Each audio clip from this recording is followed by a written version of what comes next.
Alright guys, May here with another quick video. Today I wanted to show you the Bellemain XXL Dish Mat. I was sent this item to test it out and share my experience about it, so let's get it opened up and I'll show you how it turned out.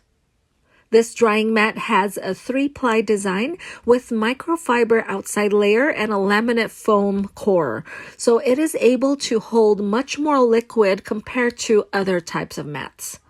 Another feature I like is the size. This drying mat is very large compared to any of the others I have used before. Often when I am cooking up a storm in the kitchen, after I'm done, there are always a ton of dishes, utensils, or pots and pans that I still need to wash.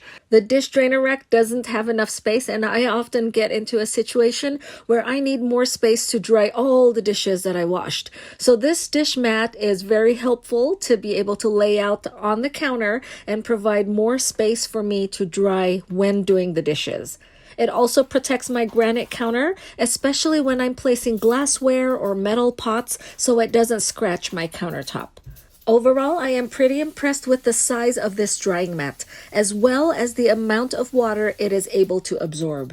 If you are in the market for a highly absorbent, large dish drying mat for your kitchen, or to give as a gift for birthdays, Christmas, or any other occasions, be sure to take a look at this.